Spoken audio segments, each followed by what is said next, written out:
तो ये कायरों की बारी है, जो होगा भगवान जो लिखे होगा। अपने कर्म तो करो, आलसी मत बनो। आप लोगों ने रामकृष्ण परमहंस का नाम सुना होगा ना। वो बाल्यावस्था में जब पढ़ने जाते थे तो ये बहुत कमजोर थे। रोज ये अपना पाठ याद करके न जाते तो उसके लिए पीटे जाते। रोज इनका अध्यापक मारता। एक दिन इनके गुरुदेव इनको मार रहे थे तो ये हथेली खोलते जाते थे और मास्टर साहब मारते जा रहे हैं। तब तक गुरुदेव हर तरह के ज्ञानी थे। उन्होंने देखा, उनकी आंखों में आंसू आ गए। बेटा मुझे क्षमा करना, आज तक तुझको मैं व्यर्थ ही मारता रहा। बोले क्यों गुरुदेव? बोले क्योंकि तेरे हाथ में विद्या की रेखा ही नहीं। तो रामकृष्ण परमहंस ने कहा, ये विद्या की रेखा होती कैसे है, कैसे बनी होती है? तो गुरुदेव ने बताया कि ऐसे अगर रेखा हो तो ये विद्या की रेखा कही जाती है। रामकृष्ण परमहंस घर आए और चाकू से उस प्रकार रेखा को काट करके अपने हाथ में बना दिया और इतना अध्ययन किया, इतना अध्ययन किया। आप लोग जान सकते हो कि रामकृष्ण परमहंस मिशन है। जब काली जी से साक्षात वार्ता करते थे तो कहने का भाव ये है कि हमारे कर्म साथ तभी देंगे जब हमारा अभ्यास निरंतर हमारे अंदर जुनून हो, हमारे अंदर कुछ पाने की लालसा हो, कुछ बनने की लालसा हो। कोई व्यक्ति होता है, पंडित जी अच्छा बताओ हम क्या बनेंगे अगर कुंडली। हाँ भाई, तुम्हारी कुंडली में नौकरी तो है, अगर बता दो नौकरी। तो वो पढ़ के आराम से बोले पंडित जी बता ही गए थे नौकरी मिल। अरे नौकरी ऐसे थोड़े मिल जाएगी, पहले कर्म तो करो, अध्ययन तो करो, अभ्यास तो करो, तब मिलने वाली है ना। तो राजा पृथु ने देखा कि हमारी प्रजा अकर्मण्य हो गई है, तो उन्होंने अपनी प्रजा को कर्म का उपदेश दिया कि कर्म करो। जब तक कर्म नहीं करोगे तब तक फल मिलने वाला नहीं। कर्मण्येवाधिकारस्ते मा फलेषु कदाचन। कर्म करो, फल की चिंता मत करो, फल तो भगवान देंगे। प्रजा कर्म करने लगी, तब भी अन्न उगना प्रारंभ न हुआ। तो एक दिन उनको क्रोध आया महाराज पृथु को, तो उन्होंने धनुष उठाया और उस पे बाण चढ़ाया और कहा कि आज मैं समस्त पृथ्वी का ह्रास कर दूंगा, नाश कर दूंगा। कंपन होने लगा, चारों ओर हाहाकार मच गया। उनकी घोर ढंढोर से समस्त पृथ्वी हिलने लगी।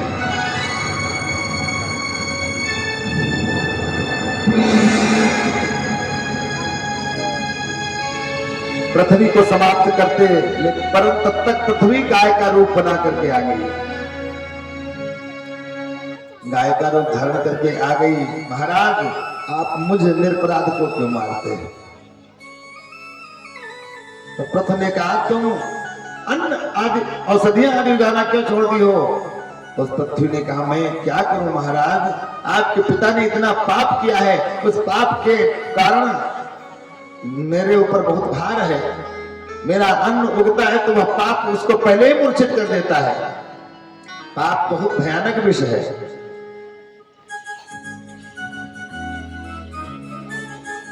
तो पृथ्वी ने कहा कि मैं तुम्हारा आज ह्रास कर दूंगा, विनाश कर दूंगा, अन्यथा आज तुम मेरी शरण में आ जाओ।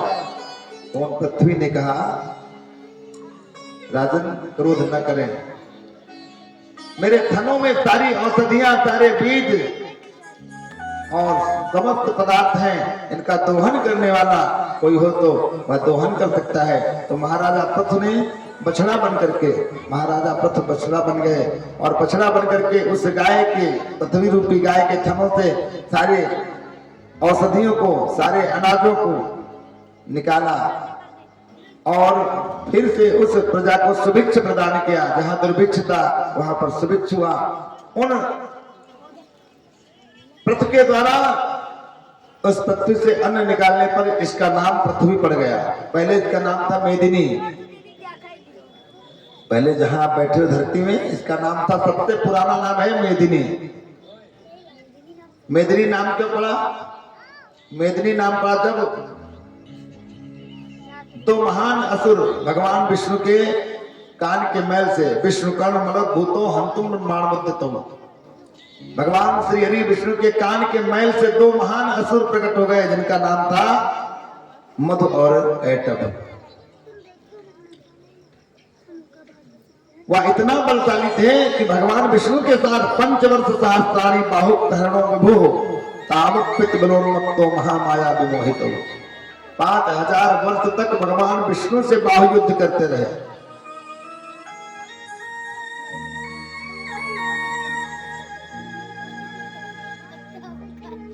अंत तो गत्ता जब वहां भगवान विष्णु के द्वारा जीते जा सके तो भगवान विष्णु ने योग माया का आश्रय लिया और योग माया से कहा कि इनको मोहित कर दो। योग माया उनके मन मस्तिष्क पर बैठ गई।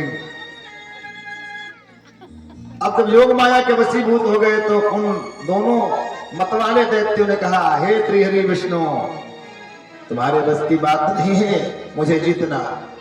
जाओ मैं तुमको अभय देता हूं और मांगो जो कुछ मांगना हो मांगो वरदान। तो भगवान विष्णु ने कहा, अगर तुमको वरदान ही देना है तो तुम मेरे हाथ से मरो, बस यही वरदान दे दो। तो महामत वाले उन महामाया जी के मोह पास से व्यथित उन दोनों असुरों ने कहा, ऐसा ही हो तथास्तु, लेकिन मुझको वहां पे मारना जहां पर जल ना हो, क्योंकि समस्त पृथ्वी पर तब जल ही जल था। भगवान विष्णु तो मायाधारी हैं, मायापति हैं। उन्होंने अपने विशाल शरीर को इतना बढ़ाया, इतना विस्तार किया कि मानो सृष्टि में और कुछ है ही नहीं। अपनी विशाल जगहों पर उन दोनों मतवाले दैत्यों के सरों को रख करके अपने सुदर्शन चक्र से काट दिया, जिससे कि उनके शरीर से जो रक्त मांस मेद मज्जा निकला इस पृथ्वी में सब कीच से परिपूर्ण हो गया। यह पृथ्वी सन गई। तभी से आप थोड़ा सा खोदेंगे तो थोड़ा लाल निकलेगी पृथ्वी। तो ये मधुकैटभ का रक्त और मांस मज्जा मेद है। तो इसीलिए पूजा के पहले भूमि को लिपाया जाता है। कुछ लोगों ने पूछा ना था कि मर्थम भूमि लिपते, भूमि क्यों लिपी जाती है? इसीलिए लिपी जाती है क्योंकि ये मधु और कैटभ के रक्त और मांस से अपवित्र रहती है। इसीलिए पूजा के पहले इसको लिपना आवश्यक होता है। तो मेद जो होता है, मेद से सन गई, इसीलिए इसका सबसे पहला नाम था मेदिनी। और उसके बाद पृथु के द्वारा सारी औषधियों का दोहन करने के पश्चात इस पृथ्वी का नाम पड़ गया पृथ्वी।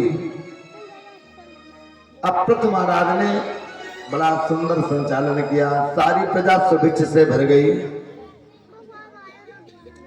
चतुर्दिक आनंद ही आनंद दिखने लगा। और इन्हीं पृथु महाराज के पुत्र हुए हविर्धान, हविर्धान के हुए अंतर्ध्यान, और अंतर्ध्यान के पुत्र हुए प्राचीन बरही। प्राचीन बरही जो है ना, वह बड़े धर्मात्मा राजा हैं, लेकिन उन और यज्ञ पे यज्ञ करते हैं। 99 यज्ञ कर चुके हैं, 100 यज्ञ कर रहे हैं, लेकिन उनकी एक आदत खराब है। उस यज्ञ में वह बलि देते हैं, पशुओं की बलि देते हैं। और किसी शास्त्र में, किसी वेद में, किसी पुराण में बलि का विधान लिखा ही नहीं है। हमने देखा कई गांवों में, कहेंगे हमारी काली जी बकरा मांग रही है। आज तक काली जी को बकरा खाते हुए देखा आप लोगों ने? नाम काली जी का, इसीलिए हिंदू धर्म बदनाम है। नाम बेचारी काली जी का और खाया जा रहा खुद काला जी बन करके। मांस कौन खाता है? काली जी खाती है। हमारी काली जी बलि मांग रही, हमारे भैरव बाबा बलि मांग रहे हैं। किसी भी शास्त्र में बलि का विधान नहीं लिखा। हाँ, बलि का विधान है, लेकिन जायफल की बलि, नारियल की बलि, ये जो उस्मान होता है जिससे पेठा बनता है, इसकी बलि, लौकी की बलि, काली मिर्च की बलि, अनार की बलि, ये तो बलियां लिखी हैं। लेकिन कहीं पर बकरे की बलि, भेड़े की बलि, ये नहीं लिखी। ये हम लोग अपने मन से ही करते हैं, क्योंकि हमको खाने को मिल जाता है। और मांस खाते हैं और उसके बाद गाते क्या है, मन मेरा मंदिर। ऐसा मन मंदिर कैसे हो सकता? क्या मंदिर में मांस के लोथड़े होते हैं क्या? मंदिर में तो धूप बत्ती सब जला करती है, बढ़िया सुंदर सुगंध आती। और देखो एक मुर्दे को जला करके आएंगे 10 बार नहाएंगे यार, अभी कहीं है तो नहीं छूत। एक एक धागा धोएंगे और मरा हुआ बकरा खाते, एक बार नहाते हैं। तुम्हारा पेट शमशान, सबसे बड़ा शमशान तुम्हारा पेट है, सबसे बड़ा शमशान पेट है तुम्हारा। तो बता कितना थूक। 4 सुअरों की संज्ञा दी गई है, जग में 4 सुअर हैं भाई। सबसे बड़ा सुअर, सबसे पहला सुअर मुर्गा है, जो आप देखते होंगे घूर में ऐसे ऐसे करके गंदी चीजों को खाया करता है। और दूसरा सुअर मछली है। अभी आप नदी के किनारे जाओ और खखार के थूको, जैसे थूको वैसे मछली टप से रख लेगी उसको, है ना। और तीसरा सुअर है जो देखो आप लोगों ने देखा होगा ना, चाहे जितना गंदगी हो छपाक से खा लेगा, लेकिन उस सबसे बड़ा सुअर मनई है, आदमी है, जो उन तीनों को खा डालता है। इससे बड़ा सुअर कोई है ही नहीं। शर्म करो। अरे वो लैट्रिन का भक्षण करता है, तुम भी उसके मांस को खा जाते। थू थू। और ऐसे अगर लैट्रिन पे पैर पड़ गया 10 बार कहो खुरपा लेकर के करो डालो। और सुअर के मांस में क्या उस मल का रस नहीं है? बोलो। तो सबसे बड़ा सुअर आदमी ही है, जो इन तीनों सुअरों की सफाई कर देता है। बोलो राधे राधे। तो किसी शास्त्र में बलि का विधान नहीं लिखा। अच्छा, जब अपने सुई लगती आयु उम्मा है? और जब बकरे की गर्दन पर छुरी रख करके काटते हैं, जिस दिन उस बकरे का दर्द आपको मालूम हो गया, जिस दिन उसकी पीड़ा का एहसास आपको हो गया, मांस खाना तो दूर, आप बिल्कुल मांस बेचने वाले को देखना नहीं पसंद करेंगे। तो जो राजा प्राचीन बरी हैं, यज्ञ तो यज्ञ करते हैं, लेकिन वो पाप करते हैं, पशुओं की बलि देते हैं। तो नारद जी ने सोचा ये राजा काम तो अच्छा कर रहा, लेकिन ये बलि दे रहा है, इसलिए अब इसको रोकना आवश्यक है। तो नारद जी वीणा बजाते हुए उसके राज्य में पहुंचे। नारायण नारायण। राजा प्राचीन बलि ने प्रणाम किया, देवर्षि प्रणाम। और देवर्षि ने कहा, आशीर्वाद नहीं दिया, बोले राजन पापी तो मैंने बहुत देखे, लेकिन तुम्हारे जैसा पापी आज तक नहीं देखा। आगे उसके तो कान सन्न हो गए। ये क्या करें देवर्षि, मैं तो यज्ञ पर यज्ञ कर रहा हूं, और देवर्षि कह रहे हैं तुम्हारे जैसा पापी कोई है ही नहीं। अरे देवर्षि ऐसा क्यों कह रहे? हाँ राजन, तुम जो ये बलि दे रहे हो, क्या देखो कितने पशु दिखाई दे रहे हैं आकाश मार्ग पर, ये सब तुम्हारे द्वारा मारे गए हैं। प्राचीन बलि को अंतर्दृष्टि प्रदान की देखा, हजारों करोड़ों पशु जिलों के द्वारा मारे गए हैं, सब उनकी ओर ही निहार रहे हैं। बोले महाराज लेकिन वेदों में लिखा है बलि का विधान। बोले कहां लिखा बताओ? बोले लिखा है इसमें पशून आलभेत।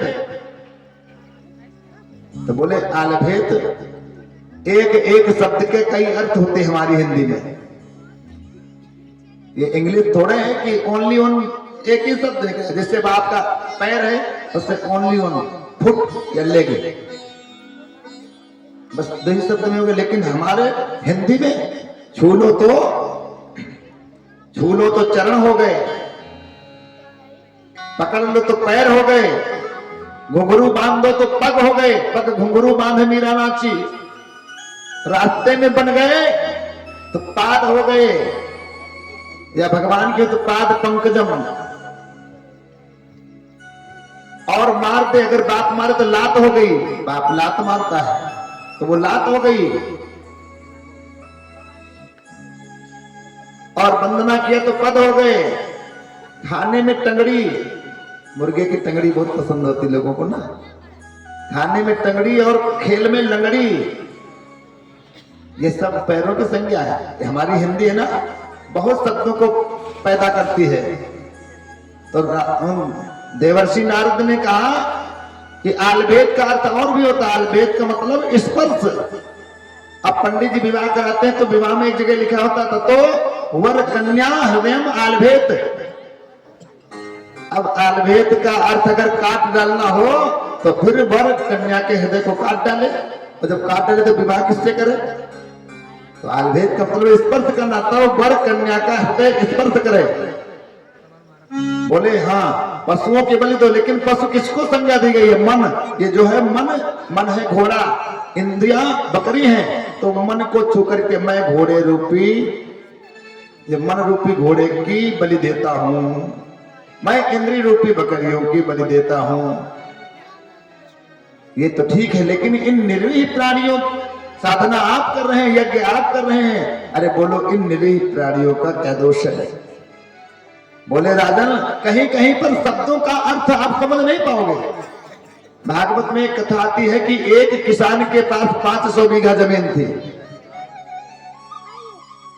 तो जिसके पास 5 बीघे जमीन होगी बड़े ठाठ होंगे, लेकिन ऐसा नहीं था। उस किसान की एक लत थी, जब तक वह चावल का गरम गरम मार नहीं पी लेता था चीनी डाल के, तब तक उसको संतुष्टि नहीं मिलती थी। उसकी पत्नी रोज मार निकाल देती थी, वो रोज मार पी लेता, चला जाता अपने काम पर। एक दिन जब मार तैयार हो रहा था तो उसी समय उसके मिलने वाले बहुत से मित्र आ गए। अब भाई मित्रों के सामने तो कहेगी नहीं वो कि चलो मार पी लो, मित्र क्या सोचेंगे यार 500 बीघे काश्तकार पीता मार। तो इस स्त्री के एक लड़का था, वो लड़का बड़ा बुद्धिमान था। तो उस स्त्री ने अपने लड़के से कहा, बेटा जाओ अपने पिताजी से ऐसे बताना कि पिताजी समझ जाए और कोई न समझ पाए। उसने कहा जी माता जी। और वहां गया जहां पर वह अतिथियों के साथ में बैठा था उसका बाप। उसने कहा पिताजी प्रणाम। खुश रहो बेटा, कैसे आना हुआ? बोले पिताजी धानुपुर से माणू आया है, धानुपुर से माणू आया है जो कठवतिया घाट पे बैठा है, चल करके मिल लीजिए नहीं शीतलपुर को चला जाएगा।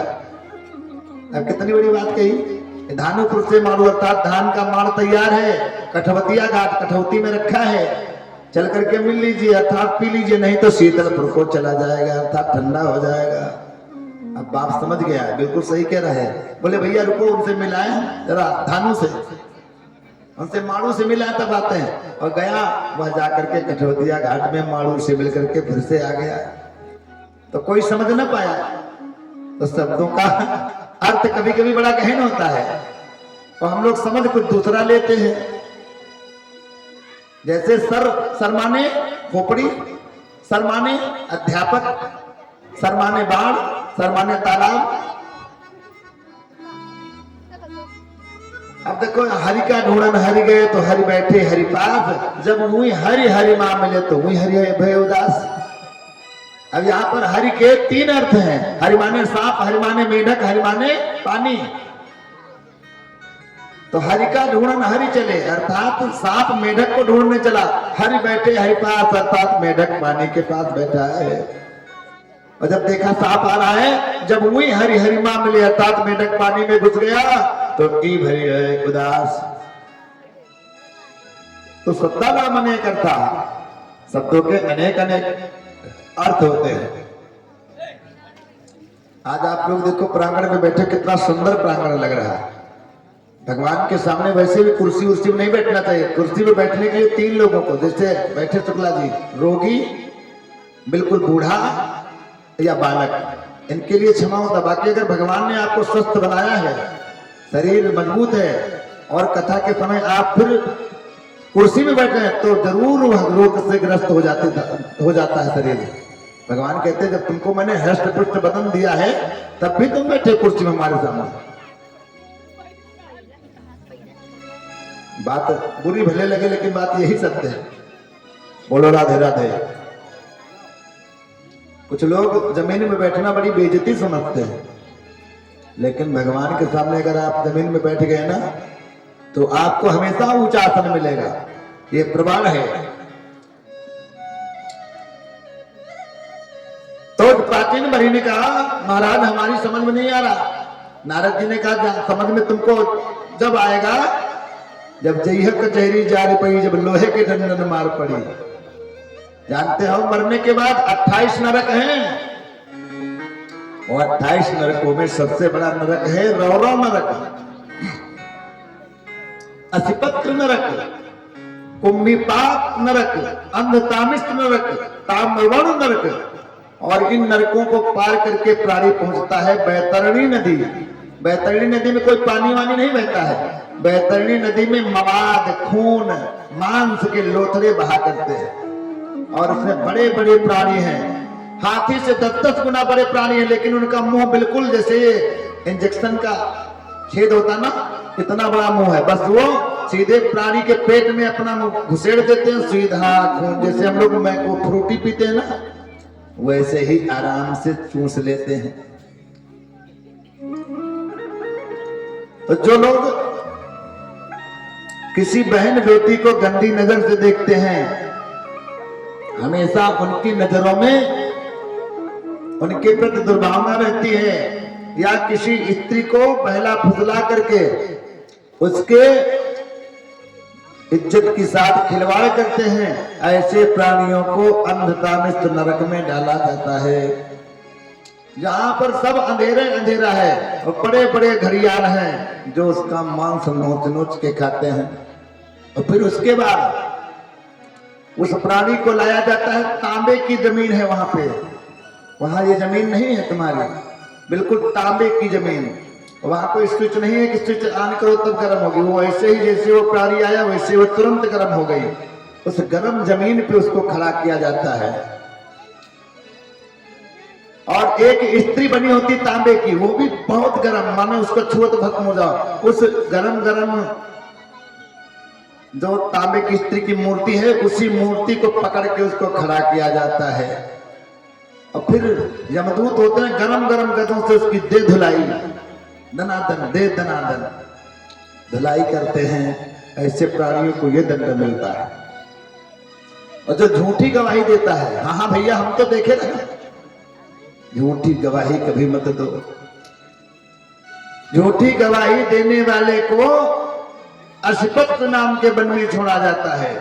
असिपत्र, असिमाने तलवार, पत्र माने पत्ते। जिस पेड़ के पत्ते ही तलवार के ज्यादा नुकीले होते हैं, उनसे ज्यादा धारदार होते हैं, और जब प्राणी उसमें नहीं घुसता है ना, तो भगवान के दूत मार के उसको मुदगत चल जबरदस्ती उस वन में प्रवेश कराते हैं। जब वह प्राणी हादेव चिल्लाता है, तब वह वन के पत्ते उसके शरीर को अंग भंग कर देते हैं, छट बिछट कर देते हैं।